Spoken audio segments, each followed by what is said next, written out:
Hi, I'm Eric, and I'm Oksami or Oksami, depending on whatever you prefer. And I'm doing the May 11th beat breakdown. I am really humbled by all of the kind words today, and hopefully I can give a little bit back and teach something with the beat breakdown. So we'll just get right into it. And so everything starts with trying to establish like this basic groove. And to me, the three most important elements for that are the kick, the snare, and the hi-hats. So I generally don't try to get too caught up with the sample selection at this stage. This is going to be a shameless plug for one of my favorite artists, Robotaki, who made a pack called The Lost Tapes, and I used his pack for actually all three elements here, and he just has these really tight sounding drums. Yeah, isolated sounds like this. So, I mean, it already just kind of slaps you in your face. It's got confidence and there's no weird tails or harmonics kind of diluting the soundscape. We go to sample exploration.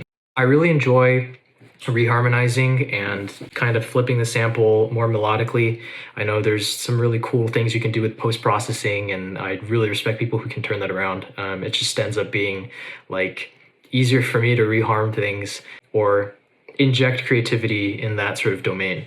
So typically when I am kind of listening to a sample, I'm looking for two main things: creative transients and isolated instruments. I kind of approach it from the stance that I want to make stems out of the sample so that I have room to write around it. You're either looking for isolated instruments, isolated like melodic fills, or just having to bite the bullet and figure out ways to aggressively EQ this to pull out, say, a top line, which ends up being exactly what I did for this track.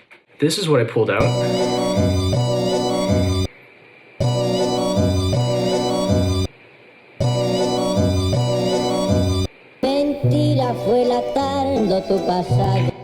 But you can tell it's quite muddy. I don't really have too much room to write around it, and so I just high pass really aggressively here because I just want that violin and I want that guy's voice. We do that, and then we have a much more diluted sample. Gives me a lot of room to just sort of play stuff on my keyboard and figure out some chords. So I wrote this.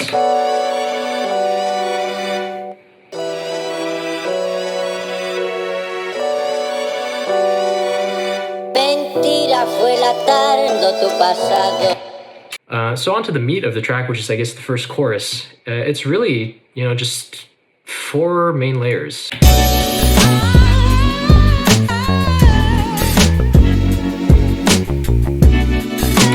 This is going to be a tremolo guitar, just with some basic processing and a tremolator for that little like gating effect.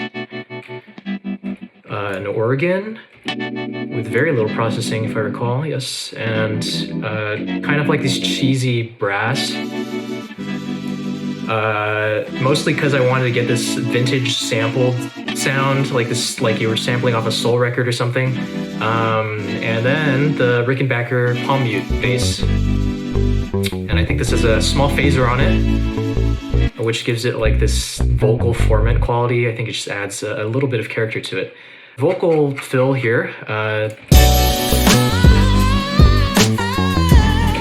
Yeah, this was just a little snippet. I was just digging in my library near the end of the track. I consider this almost like a decorative element, even though like it's important. I try to get, this basic structure down as fast as I can before adding something like this.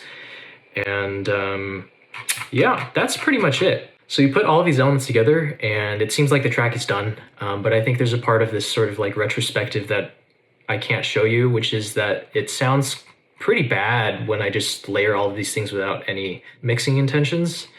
And, it sounds obvious like, oh yeah, of course you have to mix. But what actually helped me, and what hopefully is kind of an interesting perspective that you can try, is to be really, really deliberate about, at each section of your track, who is taking center stage and what is the idea you're trying to convey, and what are the layers that are conducive to expressing that idea. When we go for like the solo section, for example,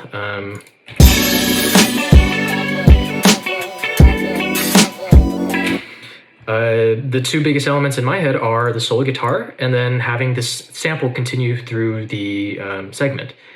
And this gives me a lot of clarity, like just mental clarity, in that I can push everything else to the side. I know I need to prioritize these. So we're going to be, dipping volumes and EQing aggressively for other elements. Instead of worrying about like 5 different layers that you're trying to balance, you only have to worry about these 2. And even though they kind of operate in the same frequency spectrum, there's some creative stuff you can do to move things around. I ended up panning this left and right, so it kind of like flips between your ears and then doesn't take up this mono sort of centered space that these solo guitars. It ends up, still kind of fighting, but we do what we can. Yeah, having this sort of guidance was really important, because in previous beat battles, I always got feedback that my mixes were pretty cluttered.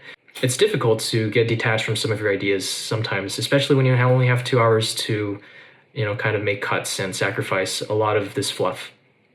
So yeah, shout out to Luke for helping me figure out the length of the video, and hope you guys enjoyed this. Looking forward to participating in some more.